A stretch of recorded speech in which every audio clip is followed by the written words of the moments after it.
성탄하신 주님의 은총이 우리 성도님들 위해 충만하시길 기원합니다. 마태복음과 누가복음은 동방 박사들이 별을 따라와서 아기 예수님께 경배했다는 그런 사건을 기록하고 있습니다. 그런데 그 두 복음서는 서로 상이한 내용을 담고 있는 것을 보게 됩니다.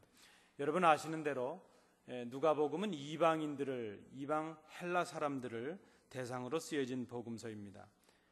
그래서 누가는 예수님을 사람의 아들로 묘사를 하면서 그 사람의 아들이신 예수께서 보통 사람들과는 다른 특이한 어떤 그 탄생의 과정을 갖고 있다 하는 데 관심이 있습니다.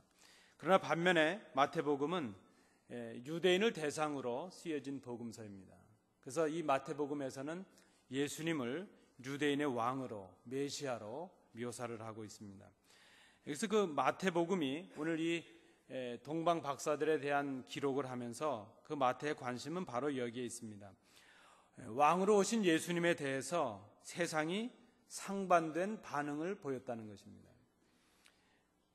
구약을 통해서 장차 메시아가 올 것이라 하는 그 예언을 유대인들은 이미 알고 있었습니다. 그런데 정작 예수님이 오셨는데 그 유대인들이 예수님의 오심을 미처 깨닫지 못했다 하는 것이 바로 마태의 강조입니다. 유대인들은 스스로 생각하기를 자신들은 아브라함의 혈통으로서 하나님의 백성이라고 선민이라고 생각을 했습니다. 그런데 문제는 자기들만 하나님의 백성이라고 생각한 데에 문제가 있었습니다. 이방 사람들과 또 유대인이 아닌 사람들을 멸시했습니다. 그들에게는 구원이 없다 생각을 했습니다. 그래서 그들과는 상종도 하지 않았습니다. 그들을 만나거나 그들과 관계하는 것 자체를 부끄러운 일로 생각을 했습니다. 그들은 구원에서 제외된 사람들이라 이렇게 생각을 하고 있었습니다. 그러나 오늘 본문을 통해서 볼 때에 마태는 바로 그것을 말씀하고 있습니다. 유대인들이 그렇게 구원이 없다 그러고 또 하나님의 백성이 아니라고 생각하던 이방인 박사들에 의해서 그 박사들이 예수님의 별을 보고 와서 경배하는 그런 일들이 생기게 되었다는 것입니다. 예수님에 대한 예언을 들어보지도 못한 사람들, 그 이방 박사들이 예수를 경배하는 자들이 되고 오히려 예수님의 예언을 알고 있고 메시아의 예언을 알고 있었던 유대인들은 오히려 예수님을 박해하고 배척하는 그런 사람들이 되고 말았다는 것입니다. 예언을 가진 사람들은 경배자가 되었고 예언을 갖지 못한 사람들은 경배하는 사람들이 되었고 예언을 알고 받은 사람들은 오히려 예수님을 배척하는 사람들이 되었다는 그런 말씀입니다. 오늘 하나님께서 마태를 통해 우리에게 주시는 말씀은 바로 이러한 정황 속에서 주어지고 있는 말씀입니다.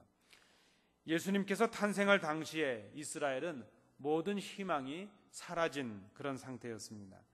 정치적인 독립도 또 종교적인 열정도 또 경제적인 번영과 사회적인 안정도 그리고 민족과 개인의 어떤 미래도 불투명한 그런 시대였습니다. 한마디로 어둠의 시대였다 이렇게 말할 수 있겠습니다.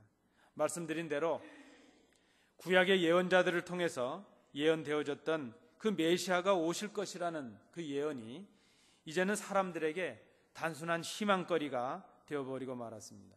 오히려 그 당시의 사람들은 이제 메시아가 오실 것이라는 그 내용을 기억도 하지 못한 채 그저 살아가고 있는 그런 상태가 되고 말았습니다.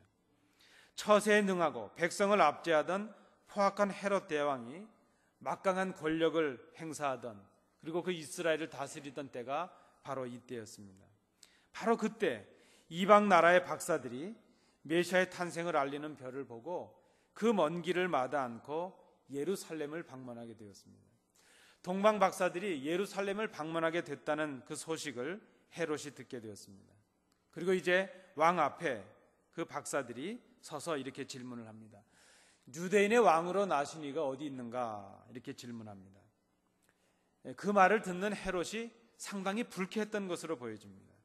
아마도 자신의 스스로의 왕권에 대해서 위협을 느꼈을 것이라 생각이 됩니다. 근데 뿐만 아니라 온 예루살렘에 있던 백성들도 그 소식을 전해 듣게 되었을 때에 소란이 생기고 당황하게 되었습니다.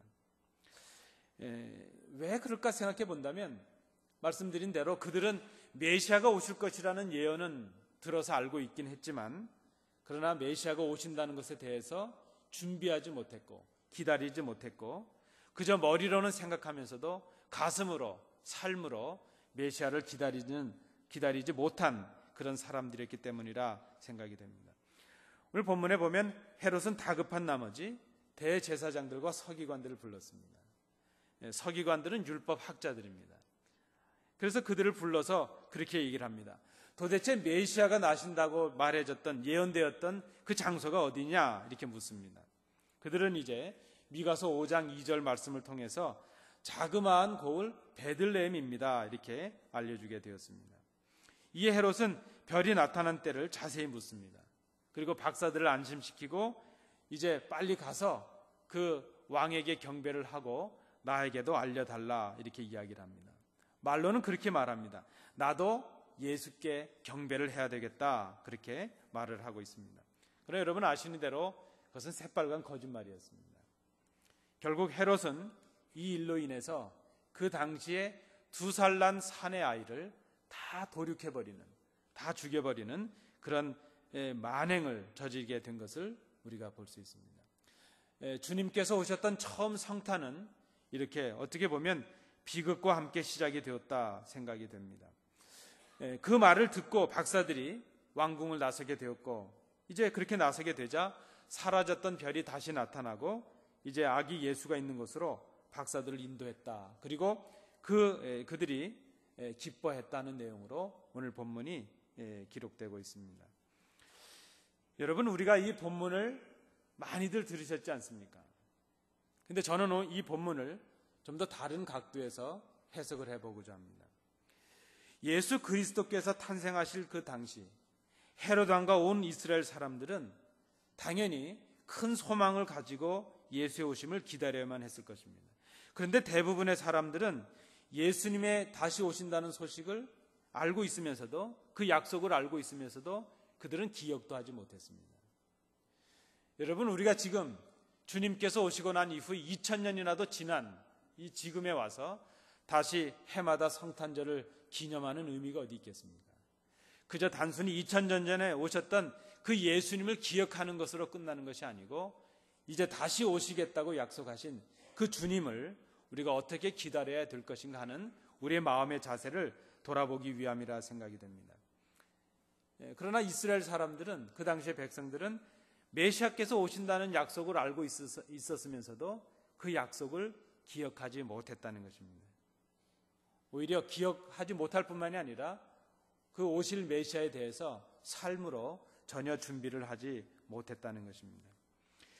심지어는 메시아의 탄생 예언을 누구보다도 잘 알고 있었던 대제사장들 그리고 서기관들인 그 율법 학자들마저도 지식으로는 메시아의 오심을 인식하고 있었지만 가슴과 삶으로는 메시아가 오실 것이라는 것에 대해서 전혀 준비를 하고 있지 못했다는 것입니다. 가끔 어떤 분들이 그렇게 말합니다. 예수님이 언제 오실까? 여러분 그런 생각 해보셨습니까? 예수님께서 언제 오실까? 많은 분들은 지금 오시면 안 돼. 내가 아직 돈을 덜 벌었거든. 그래도 나 좀 결혼은 해보고 해야지. 우리가 인생의 계획이 많아서 아직 주님께서 오시면 안 된다고 생각할 때가 많습니다. 성경은 주님께서 도적같이 임하신다 그랬습니다. 우리가 잘 생각하지 못할 때 오신다는 의미입니다. 주님께서 언제 오실까? 제 생각컨대는 우리가 아직은 오시면 안 된다 그럴 때 오시지 않겠는가 생각이 됩니다. 아직은 때가 아니야. 아직은 무화과 나무가 열 때가 아닌데 주님께서 열매를 요구하셨습니다. 우리가 늘 이제 마지막 시대를 살아가는 사람들로서 이미 오셨던 주님께서 약속하신 대로 다시 오신다는 것을 기억하면서 오시는 주님을 이제 몸으로 우리 삶으로 기다리는 자세가 필요할 것입니다. 그것이 어떤 의미에서 보면 우리가 이 시대의 성탄절에 참 의미가 있다 생각이 됩니다. 마찬가지로 그 당시의 유대인들은 알고 있었으면서도 메시아가 오신다는 약속을 그들이 받았으면서도 오실 메시아에 대해서 전혀 준비를 하고 있지 못했다는 것입니다. 그런데 오늘 본문은 그 유대인들도 기억하지 못하는 그 메시아의 오심에 대해서 단지 먼 이방 땅에서 흩어진 유대인들을 통해서 희미하게 메시아의 소식을 들었던 그 동방 박사들만 이제 오늘 그 별을 따라서 경배하기 위해서 주님께로 나오고 있다는 것을 기록하고 있습니다. 이방인들이 깨달은, 이방 박사들이 깨달은 그 메시아의 오심을 유대 왕도 알지 못했고 유대 율법 학자들도 알지 못했고 제사장들도 알지 못했다는 것입니다. 유대인들도 알지 못했다는 것입니다. 박사들은 경배자가 되었고 헤롯은 오히려 살육자가 되었고 유대인들은 오히려 주님을 배척하는 사람들이 되고 말았다 하는 것이 오늘 마태가 강조하고 있는 그런 복음의 내용입니다. 여러분, 요즘 우리 성경 읽으시라고 많이 힘드시죠? 이제 우리가 연말까지 신약을 다 읽으시면 제가 선물을 하나 드릴 텐데 내년에는 신구약을 다 읽으실 수 있는 선물을 제가 하나 준비를 해놨습니다. 성구영신 예배 때 제가 여러분들께 나눠드릴 것입니다. 우리가 성경을 읽을 때에 성경을 이해하기 위한 좋은 방법이 하나 있는데 그것이 무엇인가 하면 이 본문이 왜 기록이 되었을까 하는 것을 생각해 보시는 것입니다. 우리가 이 동방 박사의 기사들을 많이 읽으시지 않았습니까? 그렇다면 한번 생각해 보시는 것이죠. 왜 이 마태복음을 기록한 마태가 예수님의 탄생 기사를 기록하면서 왜 동방 박사들이 방문한 이 기록을 기록했을까 하는 것을 생각해 보시는 겁니다. 무엇보다도 우리가 먼저 생각할 것은 예수님의 오심은, 예수님의 탄생은 유대인들만을 위한 것이 아니라 온 인류를 위한 것이라 하는 것을 말씀하고 있는 것입니다. 유대인들은 하나님이 자기들만의 하나님이요 자기들만 구원받은 하나님의 백성이라고 생각을 했습니다. 그러나 예수님의 오심은, 이 마태를 통해서 우리에게 주시는 말씀은 유대인들만을 위해서 오신 것이 아니고 바로 온 인류를 위해서 예수님께서 오셨다는 것을 말씀하고 있습니다. 예수님의 구원은 유대인들만을 위한 구원이 아니고 온 인류를 위한 구원이라 하는 것을 말씀하고 있는 것입니다. 마태는 지금 어떻게 보면 이 본문을 통해서 지금 부끄러운 고백을 하고 있는 것입니다. 유대인들이 이미 메시아에 관한 많은 예언을 알고 있고 또 특별한 은혜를 입은 사람들이 되었지만 이방인들도 깨달은 그 메시아를 정작 하나님의 백성이라고 자처하는 유대인들이 깨닫지 못했다는 것을 지금 부끄럽게 고백하고 있는 것입니다. 전에도 한번 말씀드렸지만 서양 속담에 그런 말이 있다고 합니다. 크리스마스는 백화점에 먼저 온다, 이런 말이 있습니다. 그러고 보면 그 어떤 교회보다도 그 쇼핑센터에서 크리스마스 추리를 더 먼저 해놓더라고요. 내년에는 우리가 백화점보다 좀 일찍 해야 되겠다 생각이 됩니다. 이런 것까지 뺏기는가 생각이 됩니다. 그리고 보면 하여튼 교회 크리스마스 추리가 세워지기도 전에 뭐 백화점이나 상점들이 아주 요란하게 치장을 하고 또 사람들을 유혹하는 그런 모습을 보게 됩니다. 그런데 이런 장면들을 보면서 제 마음 한구석에 좀 서글픈 생각이 들기도 합니다.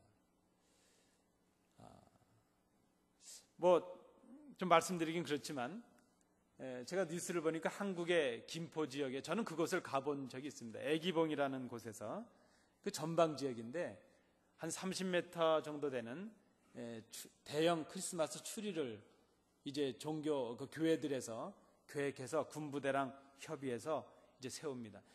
그것을 세우면 그 북한 지역에서도 그 추리가 보여서 이제 성탄의 소식을 알리기 위해서 그것을 세웠다는 것입니다. 그런데 여러분, 지금 한국이 그것 때문에 시끄러운 거 아시죠? 시민단체들 그리고 주민들이 그 성탄 추리를 빨리 치우라고 지금 시위를 하고 있습니다. 그 시위를 하는 이유는 무엇인가 하면 이 성탄 추리에 자극받은 북한이 또 공격을 해오면 어떡하느냐 해서 김포 지역에 있는 주민들이 지금 두려워서 그 추리를 빨리 치우라고 막 그렇게 하고 있습니다. 또 몇몇 시민단체들은 지금 북한과 남한이 어쨌든 화해하고 평화의 무드를 가져가야 되는데 이 성탄 추리 때문에 평화가 깨지고 화해의 무드가 깨질 수 있으니까 그것을 지금 치우라, 그렇게 말하게 됐다는 것입니다. 그래서 그것을 치우냐 못 치우냐 그것 때문에 지금 시끄럽다, 이렇게 말하고 있습니다. 여러분 어떻게 생각하십니까? 평화의 소식을 전하는 크리스마스 추리가 평화를 깨트린다고 추리를 치우라고 그럽니다. 이게 얼마나 참 아이러니한가 이렇게 생각을 해봅니다. 근데 제 마음 한구석에 여러분 좀 불편하시겠지만 그렇게 평화를 말하는 사람들이 북한의 독재와 북한의 압제에 대해서는 침묵합니다. 오히려 성탄의 추리를 치우라고 그렇게 말하는 사람들이 그 북한 땅에 얼마나 많은 억압이 있고 백성들의 탄압이 있는가 하는 것에 대해서는 침묵한다는데 마음이 좀 서글프고 놀라움을 금할 길이 없다 생각이 됩니다. 오늘 본문을 통해서 볼 때에 주님께서 오시는 이 성탄절의 의미는 온 인류가 함께 오신 그 주님을 축하하는 데 의미가 있다 생각이 됩니다. 특별히 이 마태복음을 통해서 우리가 동방 박사들의 경배를 생각하는 큰 이유가 바로 여기 있습니다. 예수님의 성탄절은 우리 교회만의 성탄절이 아니고 세상만의 성탄절이 아니고 우리 모두의 성탄절이 되어야 되겠다는 것입니다. 기도하신 대로 이방인이건 유대인이건 가난한 사람들이건 부자건 주님의 오심을, 그 구원을 필요로 하는 모든 사람이라면 우리 모두가 다 주님 오심으로 인해서 기뻐하고 또 함께 참여해야 될 성탄절이 아니겠는가 생각을 합니다. 우리 교회도 좀 생각해 보면 하나 아쉬운 것이 있습니다. 내년에는 우리가 좀 그렇게 해봤으면 좋겠습니다. 우리가 성탄 추리를 안에만 세웠는데 이 안에 세우는 것도 수고하신 분들이 있죠. 내년에는 우리가 내년을 위해서는 성탄 추리를 저 밖에도 좀 세워야 되겠다 생각이 됩니다. 그렇게 해서 이 주님의 오심을 우리만 기뻐할 것이 아니고 저 세상에게도 알려야 되지 않겠는가. 이제 언제부턴가 성탄절은 그저 세상 사람들의 좋은 할리데이로 끝나고 마는 것이 아닌가 하는 그런 좀 아쉬운 마음이 있기도 합니다. 우리는 우리의 성탄절이 있고 교회는 교회 성탄절이 있고 세상은 세상의 성탄절로 이제 바뀌어가는 그런 모습을 보게 됩니다. 세상은 이미 주님 없는 성탄절에 익숙해져 버렸습니다. 이제 학교에서도 메리 크리스마스라는 인사를 하지 않습니다. 그저 해피 할리데이만 있을 뿐입니다. 교회는 교회대로 교회만의 성탄절에 익숙해져 버리고 말았습니다. 언제부턴가 교회들이 자기들만의 성탄절을 생각하고 있습니다. 세상은 세상대로 예수님을 기억하지 못하고, 아니 세상은 그렇다 할지라도 교회들마저도 당시 유대인들처럼 주님의 오심의 의미를 그렇게 깊이 생각하지 않고 있다는 것입니다. 그저 1년에 한 번 나무 배다가 불 밝히고 그저 찬송 몇 곡 부르고 성탄절 이르고 지나가는 그런 절기 중에 하나로 끝나버리고 있지는 않은가, 그런 생각이 들고 있습니다. 주님의 오심을 인하여 세상을 떠안아야 할 교회마저도 세상은 세상대로 교회는 교회대로 여기에 익숙해져 버리고 말았다는 것입니다. 그저 우리만의 잔치요, 우리만의 기쁜 성탄절로 끝나고 마는 안타까움이 우리에게 있습니다. 진정한 성탄절의 의미는 우리만의 성탄절로 끝날 것이 아니고 세상을 향해서 주님의 오심의 빛을 증거할 수 있는, 주님의 참 오심의 그 기쁨을 증거하는 성탄절이 되는 것이 진정한 의미라 생각이 됩니다. 진정한 성탄절은 2000년 전에 오셨던 주님께서 곧 다시 오신다는 것을 기억하는 데서부터 시작이 되어야 될 것입니다. 그저 과거에 오셨던 주님을 기억하는 것으로 끝나는 것이 아니고 다시 오실 주님을 기다리는 데서부터 우리의 성탄절이 시작되어야 될 것입니다. 교회가 세상을 향하여 주님의 다시 오심을 나누고 증거해야 될 사명이 있는 것을 기억하는 것입니다. 우리가 오늘 본문을 통해서 새롭게 생각해야 될 주님의 오심에 대한 자세가 무엇이겠습니까? 동방 박사들처럼 주님의 오심을 기다리는 사람들이 되는 것입니다. 곧 다시 오신다는 주님의 약속을 기억하는 사람들이 되는 것입니다.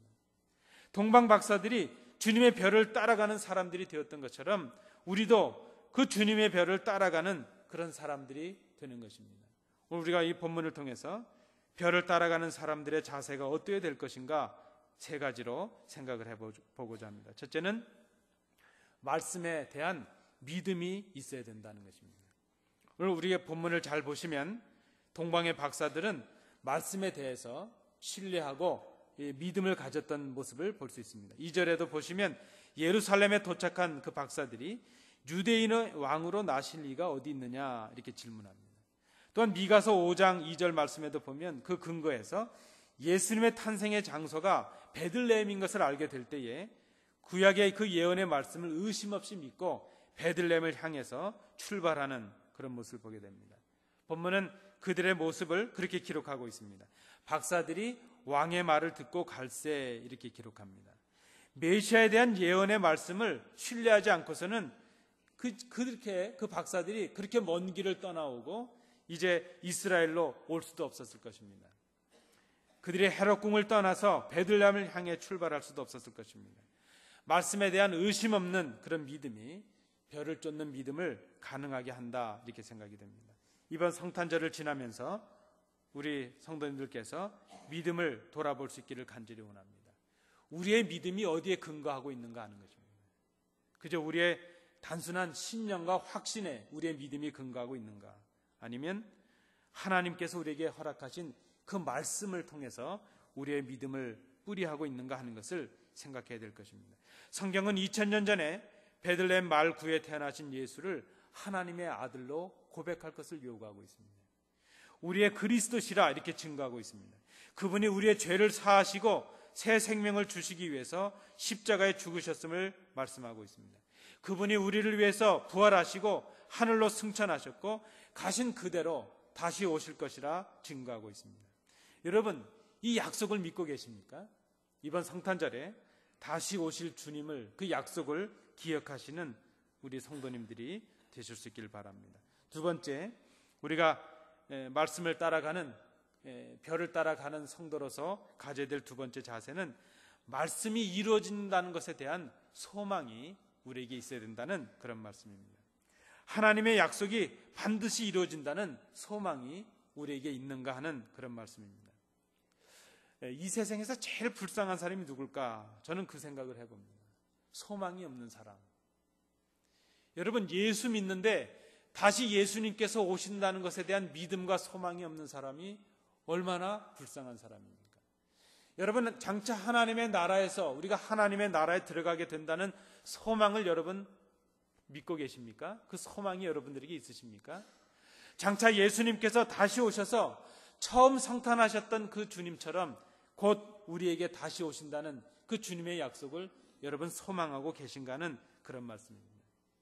왜 우리가 이 땅을 살아가면서 인내하지 못합니까? 소망이 없기 때문입니다. 오늘 본문에 보면 동방의 박사들은 열심과 인내의 사람들이었습니다. 주님의 별을 따라서 그렇게 먼 길을 예루살렘까지 오는 수고를 다 감당하고 있습니다. 어떻게 이것이 가능했을까? 그들이 그 약속에 대한 소망이 있었기 때문이라 생각이 됩니다. 오직 메시아의 오심을 기다리기 위해서 그들은 별만을 의지한 채 길을 의지해서 따라올 수 있었습니다. 인내했습니다. 결국 그들은 주님을 만나는 복을 누리게 되었다는 것입니다. 여러분, 우리가 이 시대 성탄절을 지나면서 우리가 가져야 될 두 번째 자세는 소망의 사람들이 되는 것입니다. 주님의 약속의 말씀이 반드시 이루어진다는 소망이 우리에게 있어야 될 것입니다. 약속하신 그대로 곧 다시 오신다는 소망을 늘 확인하시는 우리 성도님들 되시기 바랍니다. 세 번째는 주님의 다시 오심을 기다리고 주님을 따라가는 사람들의 세 번째 자세는 말씀에 대한 사랑이 있어야 된다는 그런 말씀입니다. 말씀에 대한 사랑이라는 그 의미는 말씀을 대할 때에 기쁨이 넘친다 하는 그런 의미입니다. 말씀을 통해서 주님을 기쁘게 만나는 것입니다. 이 말씀의 감격 때문에 기꺼이 자신을 드리고 희생하면서도 기쁨이 있는 것입니다. 여러분, 저는 요즘 그 생각을 해봅니다. 우리 성도님들이 교회 오실 때마다 기쁨이 있으신가? 여러분, 교회 오실 때마다 기쁘십니까? 저는 그래서 좀 솔직한 표현입니다. 이런 생각도 해봅니다. 설교가 은혜가 안 될 때는 밥이라도 맛있어야 된다. 때로 말씀이 은혜가 안 될 때는 찬양이라도 은혜로워야 되겠다. 우리가 성도님들 만나서 대화할 때도 은혜가 있어야 되겠습니다. 교회에 올라오실 때마다 기쁨이 있어야 되겠습니다. 때로는 그 말씀이 나에게 좀 아프게 박히고 때로는 이 말씀이 나에게 부담이 된다 할지라도 그 말씀을 감사함으로 기쁨으로 받을 수 있는 성숙한 성도님들이 되실 수 있기를 바랍니다. 하나님의 말씀을 통한 기쁨이 우리에게 있어야 되겠습니다. 하나님의 말씀을 대할 때마다 기쁨이 있고 하나님의 말씀을 사모하는 간절함이 우리에게 좀 있어야 되겠습니다. 여름 한철 뜨겁게 햇빛 속에서 운동하다가 목이 가래서 막 시원한 물을 찾을 때 같은 그런 그 간절함이 우리에게 좀 있어야 되겠습니다. 말씀을 통한 간절함, 말씀을 대할 때 대하는 그 기쁨. 동방 박사들이 예수님을 만났을 때에 기뻐하고 기뻐했다, 그렇게 성경은 기록하고 있습니다. 말씀을 통한 기쁨이 우리에게 있어야 될 것입니다.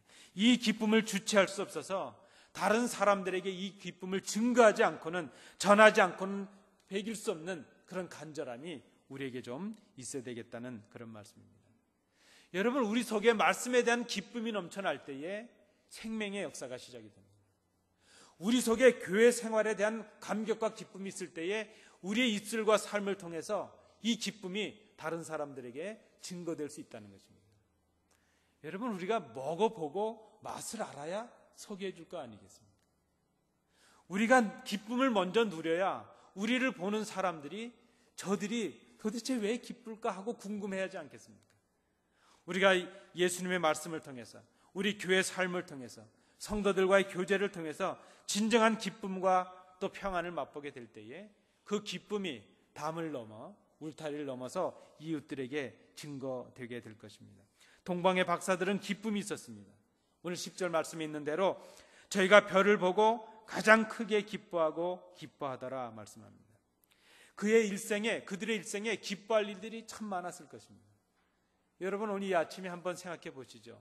언제가 제일 기쁘셨습니까? 옆에 배우자가 계시면 이 사람 만났을 때 제일 기뻤다고 말씀해 주십시오.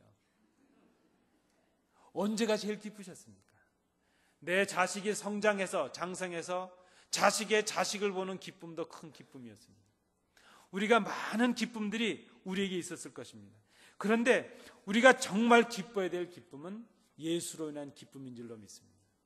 예수님을 만나는 인격적인 만남을 통해서 그들의 기쁨이 있어야 될 것입니다. 오늘 동방의 박사들은 그렇게 지금 고백하고 있는 것입니다. 그들이 누렸던 어떤 기쁨보다도 메시아의 별을 따라서 그 주님을 만났을 때 그 기쁨이 가장 컸다는 것입니다. 그들은 오직 별만을 바라보고 산을 넘고 물을 건넜습니다. 별을 따라가기 위해서 그들은 밤에도 걸어야 했을 것이고 그 먼 이국 땅에 오는 수고를 감당해야 됐을 것입니다. 그러나 그 모든 수고와 희생을 단 한 가지로 다 보상을 받았습니다. 그들이 예수를 만났을 때 기쁨을 주체할 수가 없었다는 것입니다. 여러분, 우리가 주일마다 주예전에 올라오실 때에 이 동방 박사들이 가졌던 기쁨을 회복하시는 성도님들 되시기 바랍니다. 주예전에 올라오실 때마다 하나님께서 주시는 놀라운 기쁨과 평안이 여러분들에게 임하시길 원합니다. 메시아의 별을 따라간다는 것은 그런 의미에서 자신의 삶을 포기하는 것일 수도 있습니다. 별이 움직이는 대로 따라가는 것입니다. 그러나 그 별을 따라가는 것이 바로 그들에게 기쁨이 되었습니다. 우리가 주님을 따라간다는 것은 고생일 수도 있고 수고일 수도 있습니다. 때로 이유 없이 억울한 일을 당할 때도 있고 왜 나만 이런 봉사를 해야 되나 힘들 때도 있고 마음이 지칠 때도 있습니다. 그러나 오직 주님을 따라가는 사람은 주님께서 주시는 기쁨을 맛보게 될 것입니다. 주님 오심을 소망하며 주님을 따라갈 수 있는 사람, 그 사람이 바로 주님만으로 인해서 기뻐할 수 있는 사람이 될 수 있기 때문입니다. 사랑하는 성도 여러분, 정말 성탄절이 기쁘십니까? 백화점에 있는 사람들보다도 우리가 성탄절을 깊이 생각하지 않는구나 생각이 됩니다. 이번 성탄절은 정말 우리의 환경과 삶의 조건들을 뛰어넘는 기쁨을 회복하시는 성탄절이 되시기를 간절히 원합니다. 내 삶이 우울하고 경제적인 형편이 어렵고 내 삶이 지금 문제투성이가 있다 할지라도 그 삶의 조건들 때문에 우울해지는 성탄절이 아니고 내 삶의 이 문제투성의 삶 속에 주님께서 오셨다는 그 사실 하나로 기쁨을 회복하시는 우리 성도님들이 되시기 바랍니다. 그리고 우리가 언제부턴가 그 진정한 의미를 세상에 빼앗겨버린 그 성탄절의 의미를 회복하시는 성도님들이 되시기 바랍니다. 우리 교회가 저 세상을 향하여 누군가를 향하여 이 주님의 오심의 기쁨을 전할 사명이 있다는 것을 우리가 기억해야 될 것입니다. 주님은 구약의 예언의 말씀대로 이미 오셨습니다. 그리고 이미 지금 우리에게 임하여 계십니다.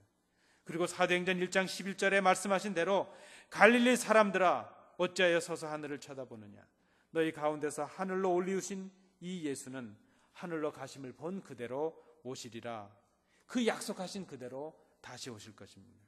우리에게 진정한 성탄절의 의미가 있다면 이 약속을 기억하고 다시 오실 주님을 기다리는 것입니다. 우리는 동방 박사들처럼 말씀을 굳게 믿음으로 이 어둠의 고통 속에서도 소망이 넘치고 오히려 참 빛 되신 주님으로 인해서 기뻐할 수 있는 사람들이 되기를 간절히 원합니다. 믿음과 소망과 사랑의 용사들이 되어야 될 것입니다. 그리고 그 믿음과 소망과 사랑을 세상을 향해서 증거하는 사람들이 되어야 됩니다. 올해는 우리가 이렇게 지나갔지만 우리만의 성탄절로 끝날 것이 아닙니다. 여러분, 아직도 늦지 않았습니다. 우리 장로님 기도도 하셨지만 우리의 입술을 열고 우리의 팔을 펴서 우리 주위에 주님의 빛을 필요로 하는 사람들에게 주님의 빛을 나눠줄 수 있는, 그들을 감싸 안는 성탄절이 되기를 간절히 소망합니다. 우리 교회가 이 일을 해야 되겠습니다. 세상을 향해 빛을 비추고 그들에게 주님의 빛을 소개하는 성탄절이 되어야 되겠습니다. 우리만의 성탄절, 저들은 저들만의 성탄절이 아니라 정말 주님께서 기뻐하실 성탄절을 새롭게 회복하시는 우리 성도님들이 되시길 바랍니다. 그 사람들이 바로 별을 따라가는 사람들입니다. 이번 성탄절에 우리가 깊이 생각해야 될 사람들입니다. 기도하시겠습니다. 은혜로우신 아버지 하나님, 주님 오심의 찬 의미를 상실한 저희들이 되었습니다. 그저 우리는 우리만의 성탄절이 있고 세상은 세상만의 성탄절로 변질된 저희들의 모습을 회개합니다. 세상을 향해 주님의 그 기쁨의 소식을 증거하지 못하는 교회가 되고 말았습니다. 그저 우리만 기쁘고 우리만 행복한 성탄절이 되고 말았습니다. 우리의 입술을 열어 우리의 가진 것을 이제 누군가를 향해 나눠줄 수 있고 주님의 참 그 기쁨의 소식을 증거할 수 있는 성탄절이 될 수 있도록 인도해 주시옵소서. 그렇게 주님 오실 약속을 기억하며 주님을 따라가는 저희들이 될 수 있도록 인도해 주시옵소서. 예수님 이름으로 기도하옵나이다.